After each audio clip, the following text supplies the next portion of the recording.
절박할 때 기도로 승리하라라는 제목으로 하나님 말씀 증거하도록 하겠습니다. 르호보암의 아들 아비야 이야기입니다. 그러니까 솔로몬의 손자겠죠. 여전히 여로보암이라는 강력한 대적이 있어서 다툼을 벌이고 있었습니다. 근데 보면은 북쪽 이스라엘과 남쪽 유다, 특별히 아비야 때는 북쪽이 훨씬 우세합니다. 남쪽이 열세에 놓여 있었다는 것입니다. 그 남쪽이 열세에 놓여 있다는 거 먼저 본질적으로 북쪽에는 10지파, 밑에는 2지파. 그러니까 10대 2니까 뭐 지파 수에 있어서도 절대적인 열세죠. 거기다가 경험치를 놓고 볼 때 여로보암은 벌써 왕이 된 지 18년이 됐다고 얘기하고 아비야는 어린 왕 아닙니까? 그러니까 경험치에 있어서도 뭐 상대가 안 되고 군사력도 남쪽은 40만인데 북쪽은 80만, 2배의 차이입니다. 이때는 뭐 특별한 무기가 없던 시대였기 때문에 수많은 쪽수만 하면 이기는 겁니다. 그죠? 그런 싸움이었다는 거예요. 거기다 이제 뒤쪽 보면은 전략도 북쪽이 뛰어났어요. 복병을 뒀다, 진법이 있었다는 거죠. 전략을 가지고 전쟁을 했다. 근데 그 전략도 없어요. 그러니까 뭐 모든 면에서 뒤떨어지는 그런 상황이었습니다. 근데 결론을 우리는 알잖아요. 근데 아비야가 이겼다라는 거예요. 여로보암을 대승했다는 것입니다. 아예 그를 멸해버렸다는 거예요. 이게 우리에게 되게 중요하다고 생각을 합니다. 우리 모든 신앙인들이 하나님 앞에서 열세의 상황이 놓일 때가 되게 많은데 그때 어떻게 우세한 대적을 승리할 수 있는가, 우리 그걸 한번 살펴봤으면 좋겠습니다. 오늘 1, 2, 3절 한번 읽겠습니다. 시작. 여로보암 왕 18해에 아비야가 유다의 왕이 되고 예루살렘에서 3년 동안 다스리니라. 그의 어머니의 이름은 미가야요 기브아 사람 우리엘의 딸이더라. 아비야가 여로보암과 더불어 싸울세 아비야는 싸움에 용감한 군사 40만 명을 택하여 싸움을 준비하였고 여로보암은 큰 용사 80만 명을 택하여 그와 대진한지라. 열세에 놓여 있는데 승리했던 이유가 뭐냐? 오늘 뭐 크게 보면 두 가지 성경이 말하고 있는 것 같아요. 일반적인 전략을 얘기할 게 아니고 오늘 이 본문에서 말하는 아비야가 열세에 놓여 있는데 어떻게 승리했느냐? 두 가지 요인을 설명하고 있어요. 그러니까 우리 이 두 가지 요인 한번 재점검해야 된다고 생각합니다. 첫 번째는 신앙적 유산이에요. 그 두 번째는 기도죠. 기도. 절박할 때 믿음의 기도를 하라. 그러니까 신앙적 유산이 중요하다. 이거 계속 강조하고 있습니다. 2절에 보니까 어머니가 미가야인데 우리엘의 딸이다 이렇게 얘기했습니다. 우리엘은 그 뒤쪽 보면은 앞에 보면 알겠지만 그 압살롬 가문이에요. 압살롬 가문의 딸. 그러니까 다윗 조상이죠. 다윗 조상을 가지고 있는 믿음의 가문이었다라는 거죠. 이거를 강조하고 있어요. 그러니까 르호보암 얘기할 때도 어머니 얘기했다는 거 기억하죠. 르호보암의 어머니가 어디예요? 암몬 사람. 그러니까 신앙 교육은 그 목의 혈통의 영향을 받거든요. 그래서 이스라엘 백성들은 아버지가 아니에요. 어머니가 유대인일 때 유대인으로 친다고요. 그러니까 신앙은 어머니 쪽에서 이렇게 이어받는다. 이걸 굉장히 강조하는 거거든요. 그래서 성경에서 어머니를 얘기하는 거예요. 어머니. 그 르호보암은 엄마가 암몬 사람이었고, 그런데 여기 보면은 아비야의 어머니는 어쨌든 이스라엘 사람이었다. 그죠? 그것도 신앙인이었다. 다윗 가문의 사람이었다. 이걸 말해주고 있다는 것입니다. 무슨 얘기입니까? 어머니의 신앙 유산이 있었다라는 것입니다. 그런 의미에서 성경은 지금 강조하는 것이 르호보암보다 아비야가 훨씬 더 낫다라는 거예요. 어디서 낫냐? 엄마가 좋았다는 거예요. 그러니까 우리 여자분들에게 주는 굉장히 중요한 메시지 아닙니까? 여러분의 자녀들 뭐 스펙 많이 쌓고 뭐 명문대 보내고 말짱 소용없어요. 성경계 시각에 놓고 볼 때 엄마가 누구야? 이거 물어보는 거예요. 여기 총각들 정말 지혜가 있다 그러면요, 여자만 보면 안 되고 엄마가 누구야? 이거 물어봐야 돼요. 그 어머니 지금 웃고 있는 분이 있는데 비참한가 보죠. 예. 엄마가 누구냐에 따라서 달라지는 거예요. 지금 결혼하신 분들 지금 내 웃는 거 왜 알아요? 후회가 되죠. 지금 엄마를 미리 볼 거라는 거. 엄마가 누구야? 이게 오늘 성경이 굉장히 중요한 시각이라고요. 뭐 믿거나 말거나인데 이 가치를 보라는 거예요. 어머니가 누구냐? 아비야는 엄마가 좋았다는 거예요. 엄마가 신앙의 엄마였다는 거예요. 그게 그를 완전히 변화시켰다. 다시 말해서 아비야는 신앙으로 길러낸 아들이었다는 것입니다. 그래서 전쟁을 하는데 전쟁으로 우리는 보통 뭘 생각해요? 수가 많은 거, 또 전략이 좋은 거. 근데 그게 아니죠. 하나님이 누구와 함께 하느냐. 그래서 아비야가 그 신앙 교육에 의해서 이 왕권을 행사하는 것들을 보게 됩니다. 그래서 언약 전쟁이라고 선언을 하잖아요. 이거 뭐 엄마한테 배웠겠죠. 소금 언약. 그러면 우리 지난번에도 말씀드렸죠. 마태복음 5장에 나오는 너희 세상의 소금이다 그럴 때 그 앞부분에 있는 핍박 상황하고 연결되는 거예요. 핍박과 복음 어떤 관계가 있느냐. 이 소금이라는 것은 변함이 없다 그런 거예요. 우리는 소금의 특성 갖고 잠깐 접근을 하는데 뭐 부패를 방지한다, 뭐 맛을 준다. 이건 일반적인 소금의 특성이고요. 성경이 말하는 소금 그럴 때는 변함 없음. 아무리 뭐 끓는 물을 갖다 놔도 소금은 남잖아요. 변화되지 않잖아요. 그래서 변화 없다 그럴 때 소금이고, 그래서 제사 드릴 때 소금을 치는 거예요. 그리고 언약을 할 때 소금, 결혼식을 할 때에도 뭐 이렇게 짠 거 이렇게 뭐 절여가지고 소금 먹는다 그러대요. 이스라엘은 그게 무슨 뜻이냐? 변함없다, 그런 뜻이라는 것입니다. 그래서 이스라엘 백성들 앞에서 이제 북쪽과 남쪽 다 하나님의 신앙 유산을 가지고 있잖아요. 이것이 우리는 언약의 군대고 너희는 배신의 군대다, 이렇게 선언하니까 벌써 사기가 달라지는 거죠. 4절부터 7절까지 한번 읽겠습니다. 시작. 아비야가 에브라임 산중 스마라임 산 위에 서서 이르되 여로보암과 이스라엘 무리들아 다 들으라. 이스라엘 하나님 여호와께서 소금 언약으로 이스라엘 나라를 영원히 다윗과 그의 자손에게 주신 것을 너희가 알 것 아니냐. 다윗의 아들 솔로몬의 신하 느밧의 아들 여로보암이 일어나 자기의 주를 배반하고 남봉꾼과 잡배가 모여 따름으로 스스로 강하게 되어 솔로몬의 아들 르호보암을 대적하였으나 그때 르호보암이 어리고 마음이 연약하여 그들의 입을 능히 막지 못하였었느니라. 지금 뭐예요? 이게 설교같이 하는 거죠. 이 정통성을 얘기하는 거예요. 우리는 그저 하나님의 언약의 군대고 너희들은 배신자 아니냐. 그러면서 전쟁을 규정하기를 너희들은 남봉꾼이고 너희들은 잡배들이다. 명분을 세우니까 80만 명이 기가 팍 죽어버린 거예요. 그게 왜 다 하나님 백성들이었으니까, 그죠? 이게 되게 중요한 거죠. 믿음이 무엇인지 이렇게 접근을 할 줄 알아야죠.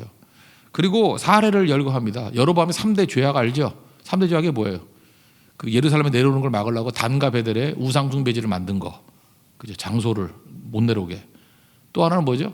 두 번째는 그 제사장 아무나 막 세운 거, 레위인 아닌 사람들 제사장 세운 거. 또 하나는 7월 15일이 초막절인데 이때가 농번기거든요. 편의를 위해서 8월 15일을 슬쩍 옮겨놓은 거. 그러니까 인기 전략이죠. 파퓰리즘. 그게 여로보암이에요. 그래서 이 여로보암이 얼마나 악했는지 모든 악한 왕의 대명사예요. 그래서 어떤 사람이 악하다 그럴 때 나쁜 놈 이렇게 말하지 않고 여로보암의 길을 걸었느니라. 여로보암이 아주 나쁜 놈의 상징이에요. 그죠? 이따위 짓을 했느니라. 이거를 아비야가 지금 또 선언하는 거예요. 예를 들면서 너희들 이따위 짓 하고 있지 않느냐. 이거 배신자 그룹이라는 거예요. 하나님 의지하고 따라야 된다. 8절부터 좀 길지만 12절까지 한번 읽겠습니다. 시작. 이제 너희가 또 다윗 자손의 손으로 다스리는 여호와의 나라를 대적하려 하는도다. 너희는 큰 무리요. 그러나죠. 또 여로보암이 너희를 위하여 신으로 만든 금송아지를 너희와 함께 있도다. 너희가 아론 자손이 여호와의 제사장들과 레위 사람들을 쫓아내고 이방 백성들의 풍속을 따라 제사장을 삼지 아니하였느냐. 누구를 막론하고 어린 수송아지 한 마리와 순양 7마리를 끌고 와서 장립을 받고자 하는 자마다 허무한 신들의 제사장이 될 수 있도다. 우리에게는 여호와께서 우리 하나님이 되시니 우리가 그를 배반하지 아니하였고 여호와를 섬기는 제사장들이 있으니 아론의 자손이요 또 레위 사람들이 수종들어 매일 아침 저녁으로 여호와 앞에 번제를 드리며 분향하며 또 깨끗한 상에 진설병을 놓고 또 금 등잔대가 있어 그 등에 저녁마다 불을 켜나니 우리 하나님 여호와의 계명을 지키나 너희는 그를 배반하였느니라. 하나님이 우리와 함께하사 우리의 머리가 되시고 그의 제사장들도 우리와 함께하여 전쟁의 나팔을 불어 너희를 공격하였느니라. 이스라엘 자손들아 너희 조상들의 하나님 여호와와 싸우지 말라. 너희가 형통하지 못하리라. 무슨 얘기예요? 우리는 하나님 앞에 제대로 예배드리는 그룹이고 너희들은 가짜다라는 거예요. 배신자들이다. 여호와와 싸우지 말라. 그렇죠? 너희 조상의 하나님 여호와와 싸우지 말라. 너희가 형통하지 못하리라. 그러니까 벌써 이 얘기 듣고 사기가 저하된 거죠. 아까도 우리 찬송했지 않습니까? 579장 그 어머니 찬양. 그 어머니 찬송 소리를 듣고 각성하고 어머니의 기도 소리를 듣고 돌아오게 되고 낙심하고 쓰러졌을 때 어머니의 그 찬양 소리를 듣고 다시 새 힘을 얻고 그러던 아들이 아비야예요. 그 아비야는 엄마가 키우는 겁니다. 그 엄마가 누구냐? 그래서 신앙의 유산이 이렇게 중요하다는 거예요. 우리도 이 영적 싸움들이 많이 있고 또 세상의 도전들이 있는데 그것을 이기기 위해서는 이런 아비야 같은 아들을 키워낼 수 있는 그 어머니가 있어야 된다. 이게 승리 요인이다 얘기하고 있어요. 이거 다 배운 얘기들이에요. 두 번째 얘기는 절박할 때 믿고 기도하라는 것입니다. 뭐 되게 간단해요. 전략이 좋았어요. 북쪽 이스라엘 여로보암은 뭐 능력이 있으니까 수도 많았습니다. 그래서 포위하고 이렇게 복병 세우고 13절과 14절 한번 보겠습니다. 시작. 여로보암이 유다의 뒤를 둘러 복병하였으므로 그 앞에는 이스라엘 사람들이 있고 그 뒤에는 복병이 있는지라. 유다 사람이 뒤를 돌아보고 자기 앞뒤에 적병으로 말미암아 여호와께 부르짖고 제사장들은 나팔을 부니라. 여러분 전쟁을 할 때 사기가 얼마나 중요합니까? 근데 포위됐다는 건 뭐냐면요. 사방을 돌아봐도 다 대적이에요. 그러면 이게 흩어지게 돼 있습니다. 도망치게 돼 있어요. 그래서 완전히 멸망받게 돼 있는데 그 위기 상황 속에서 포위됐거든요. 복병으로 인해서 포위가 돼버렸어요. 그때 어떤 일이 벌어져요? 여호와께 부르짖고 기도했고 전쟁터에서, 그리고 제사장들은 나팔을 불었다. 기도했다는 거예요. 이거 어디 생각나지 않습니까? 여리고성 무너뜨릴 때 모습하고 똑같죠. 여리고성 보세요. 무장하지도 않은 백성들이 하루에 한 바퀴씩 6일 동안 돌아요.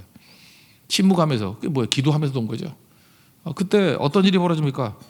먼저 여리고성 안에 있는 군대의 마음이 다 물같이 녹았을 거예요. 저거 뭔가, 저거 믿음의 모습들이거든요. 여러분, 영적인 사람들은요, 기도하는 사람들은, 기도 안 하는 사람들이 볼 때 공포의 대상이에요. 저거 뭔가 저 영적인 파워가 있구나. 그래서 팍 눌려버리는 게 있다고요. 마음이 무너지는 게 있다고요. 그래서 여러분들 지금 기도 안 한 여러분과 기도한 사람이 달라요. 우리가 선교지에 가서도 뭐 평범해 보이는 사람이지만 아침 저녁으로 기도하고 무장하고 나아가면 이게 달라요. 영적인 권세가 얼굴도 다르고 모양도 다르고, 교회에 있을 때 이렇게 평범한 성도하고 달라요. 거기 가면은 용장이 돼 있다고요. 왜? 하나님 함께해 주시기 때문에. 그 여리고성 무너뜨릴 때도 아마 그런 일이 벌어질 거예요. 그리고 소리 지르니까 일곱째 날 7바퀴 도니까 그냥 무너져 내리는 거죠. 지금 여기도 전쟁할 때 여리고성하고 똑같은 거예요. 지금 백성들이 전심으로 기도하고 합심해서 기도하잖아요. 그랬더니 크나큰 승리를 이루게 되었다는 것입니다. 저희도 이런 기도가 있기를 원합니다. 간절히 기도하면 이게 홍대 변화돼요. 우리가 지금 집중해서 기도 못해요. 전심 기도, 그 다음에 우리가 합심해서 기도하는 거예요. 수로 볼 때는 전체가 다 모여서 한 목소리로, 그리고 개인적으로 볼 때는 전심으로. 그래서 우리가 뭘 경험해야 되냐면 기도로 위기를 극복하는 법들을 배워야 돼요. 하나님께서 여러분 상관할 때 이렇게 사업적인 어려움이 와요. 그거 왜 그런지 알아요? 그냥 만만한 거면 불경기 정도가 아니라 그냥 죽기 직전까지 와요. 왜 그러냐면 기도로 극복하라는 거예요. 그걸. 이건 하나님이 돕지 않으면 안 될 일이야. 그걸 경험하는 게, 그게 하나님 백성이 되는 길입니다. 또 멀쩡한 사람이 갑자기 뭐 죽을 병이 와요. 그죠? 그러면 잠도 못 이루고 얼마나 힘듭니까? 그때 신앙과 불신앙 사이를 막 줄타잖아요. 믿음이 있는 것 같이 보이면서도 염려와 걱정, 두려움, 뭐 죽음의 위기, 뭐 미칠 것 같잖아요. 그죠? 그때 부르짖는 게 속에서부터 나오는 기도가 나오는 거예요. 그때 하나님이 치유해 주셨다 그러면 느끼는 게 뭐예요? 이건 인간이 하는 게 아니야. 하나님이 도와주시는 거예요. 뭐 그런 거 말고도 여러 가지 모습들이 있습니다. 말도 안 되는 상황이 벌어지는데 사람의 마음이 변화가 돼요. 어떻게 저 사람의 마음이 변화됐지? 그게 절대 기도예요. 기도할 때 하나님께서 그 모든 것들을 변화시켜 주신다는 것입니다. 아비야 보세요. 그 믿음의 유산을 가지고 어떻게 보면 전략적으로 멍청한 짓 한 거 아니에요. 포위당한 게 이게 뭐 지도자로서 한심한 짓 아니에요? 포위당하는 지도자가 그게 얼마나 어리석은 지도자입니까? 근데 거기서 부르짖고 제사장들은 나팔을 불 때 하나님이 나타나셔서 치시고 승리해 주셨다는 거 아니에요? 오늘 15절부터 18절까지 보겠습니다. 시작. 유다 사람이 소리를 지르매 유다 사람들이 소리 지를 때 하나님이 여로보암과 온 이스라엘을 아비야와 유다 앞에서 치시니 이스라엘 자손이 유다 앞에서 도망가는지라. 하나님이 그들의 손에 넘기셨으므로 아비야와 그의 백성이 크게 무찌르니 이스라엘이 택한 병사들이 죽임을 당하고 엎드려진 자들이 50만 명이었더라. 그때 이스라엘 자손이 항복하고 유다 자손이 이겼으니 이는 그들이 그들의 조상의 하나님 여호와를 의지하였음이니라. 여호와 하나님을 의지했더니 열세에 놓여있던 백성들이 승리하더라. 이 경험이 필요해요. 이게 신앙 교육이고요. 이런 게 있는 교회가 능력 있는 교회고, 이런 게 있는 성도가 능력 있는 성도라고요. 반드시 이런 경험을 하셔야 됩니다. 이게 위기 상황이 아니에요. 기도로 이게 뒤집어 버리는 거예요. 뒤집어 버리는 거. 그 뭐 몇 년 전인가, 작년인가 재작년인가 나왔던 그 영화 생각나네요. 저는 보지 못했습니다. 근데 이 스토리는 너무 잘 알기 때문에 제가 책으로도 읽었어요. 덩케르크 철수 작전이라는 게 있었죠. 2차 대전 당시에 1940년이에요. 40년에 5월 달에 히틀러 군대가 뭐 워낙 강하잖아요. 그래서 영국군이 이렇게 대륙으로 이렇게 왔었는가 봐요. 그때 33만 명. 거기다가 프랑스 벨기에 연합군도 12만 명인가 뭐 13만 명인가 있었어요. 합친 거 연합군이죠. 33만 명. 우리나라 국군 전체 합쳐야 얼마예요? 우리 뭐 옛날에는 뭐 60만이라 그러고 요즘 50만이라 그러는데 뭐 50만인가요? 한 50만쯤 된다고 합시다. 50만. 33만이에요. 33만. 그러니까 뭐 전 병력이나 마찬가지죠. 어마어마한 게 덩케르크라는 그 서해안 쪽으로, 프랑스 서해안 쪽으로 이렇게 몰려 있었어요. 근데 포위당한 거죠. 해상에는 그죠. 뭐 독일 배들 쭉 깔려 있고 유투라고 뭐 잠수함도 있고 뭐 나가기도 힘들고. 그다음에 기갑 부대 있죠. 탱크 부대 그 유명하잖아요. 그 롬메를 비롯해서 그 기갑 부대가 밀고 오고. 완전히 코네볼에서 33명이 완전히 그냥 몰살당할 위기에 놓여 있었다고요. 그때 수상이 그 윈스턴 처칠이잖아요. 윈스턴 처칠이 그때 연설했던 유명한 연설이 있잖아요. 다 같이 기도하자고. 뭐 연설도 아니죠. 하나님 아니면 우리 살 길이 없다고. 그러니까 처칠이 뭐 대단한 거 아니에요, 그죠? 뭐 할 일 없으니까 기도하자 그런 거죠. 처칠보다도 모든 사람이 기도했던 거죠. 그리고 윌리엄 템플 주교가 교회가 종칠 때 우리 다 금식하면서 기도하자고. 그래서 그때 그 기도운동 5월 28일부터 6월 4일인가요? 9일 동안 간절히 기도했다고. 그러니까 할 게 없는 거예요. 뭐 군사적인 작전으로는 대비할 게 없어요. 아무것도 할 게 없어요. 그냥 9일 동안 기도만 했어요. 기도만 했더니 그 이상한 일이 벌어지는 거예요. 갑자기 뭐 비바람이 몰아치더니만 뭐 날씨가 나빠져요. 그래서 막 웅덩이 파여가지고 기갑부대가 기동력이 떨어지게 잘 못 움직이게 만들고, 안개가 자욱해가지고 비행기도 잘 안 보이게 만들고, 그 다음에 뭐 여러 가지 배들이 있죠. 850척의 배들, 뭐 요트, 뭐 민간 어선 이 다 동원이 됐어요. 자발적으로 와서 850척이 들어오는데, 그래서 그 강력한 독일군이 그걸 못 친 거예요. 그 다 실어서 날랐습니다. 근데 또 웃긴 게 뭐냐면 히틀러가 지금도 불가사해요. 왜 그런 명령을 해요? 3일 동안 공격 금지 그랬어요. 지금도 이해를 못해요. 히틀러한테 물어보고 싶은데 죽었어요. 왜 그런 명령을 내는지. 멍청해도 이런 멍청한 명령이 없어요. 근데 뭐 이유가 있겠죠. 굳이 말하면 하나님이 그렇게 마음 먹게 만든 거죠. 여러분 인생 살다 보면요, 승리하게 되면은 말도 안 되는 결정을 상대방이 내려요. 왜 저런 결정을 내리나? 갑자기 그를 어리석게 만들기도 하고요. 우리 성경에도 많이 봤잖아요. 하나님께서 대적을 어리석게 만들고 고집스럽게 만들고 멍청하게 만들고, 그래서 상식적으로 이해가 안 되는 일들이 막 벌어져요. 우리도 여러분들도 급할 때 상식적으로 이해가 안 되는 일을 행동하잖아요. 그죠? 그래서 무너질 때가 얼마나 많아요. 그러니까 어리석게 만드는 게 심판이라니까요. 그래서 히틀러의 명령에 의해서 움직이지 않아요. 그래서 결국은 33만 명이 다 철수했다라는 거 아니에요. 1940년인데 이때 병력 잃지 않았기 때문에 나중에 2차 대전도 승리하게 된 거죠. 그러니까 하나님이 전체적으로 주관하신 거지, 그걸 뭐 사람이 했다고 말할 수가 없지 않습니까? 이렇게 바로 뭐예요? 믿고 기도하는 거예요. 절박한 상황에서 믿고 기도할 때 승리하게 되었다는 것입니다. 이런 비슷한 게 뭐 성경에 또 뭐 어디 있죠? 그 에스더서 같은 데 보면 모르드게, 그죠? 유대인들 다 죽인다 그럴 때 금식하면서 기도할 때 이 덩케르크 철수작전 똑같은 거죠. 그때 오히려 죽이려고 하던 하만이 죽고 다 살아나는 불임절의 역사가 나타나게 되죠. 또 열왕기상 18장 같은 데 보면 뭐가 나와요? 그 아수르가 예루살렘을 포위하고 난 다음에 다 죽여버리겠다. 사내립의 군대가 랍사게가 와가지고 막 떠들고 할 때, 그때 그 항복 문서 들고 성전에 올라가서 기도하지 않습니까? 뭐라고 얘기를 해요? 하나님, 오늘은 환난과 징벌과 모욕의 날입니다. 이 표현이 너무너무 좋더라. 전두사 때 아이를 낳으려 하나 해산할 힘이 없다고. 이거 반드시 뭐 살아나야 되는데 힘이 없잖아요. 아이를 낳아야 되는데 그거 아세요? 배는 막 불러가지고 이거 힘이 있어야 애를 낳을 거 아니에요. 안 나면은 애도 죽고 산모도 죽잖아요. 근데 아이를 낳으라 하나 해산할 힘이 없도다. 하나 어찌합니까? 간절히 기도했을 때, 그 약한 가운데서 기도했을 때 하나님 역전을 주셔서, 그것만 읽어드릴게요. 열왕기하 19장 35절을 보니까 이 밤에 여호와의 사자가 나와서 아수르 진영에서 군사 18만 5천 명을 친지라. 아침에 일찍 일어나 보니 다 송장이 되었더라. 18만 5천 명이 다 송장이 되었더라. 그 역사를 보면 자기들끼리 싸운 거예요. 막 오인해가지고. 그래서 완전히 멸망받게 되었다는 것입니다. 이것도 어떻게 설명할 거예요? 설명이 안 돼요. 그죠? 설명이 안 되는 승리. 그 모르드게 사건도 설명이 안 되는 승리. 덩케르크 철수작전 설명이 안 되는 승리.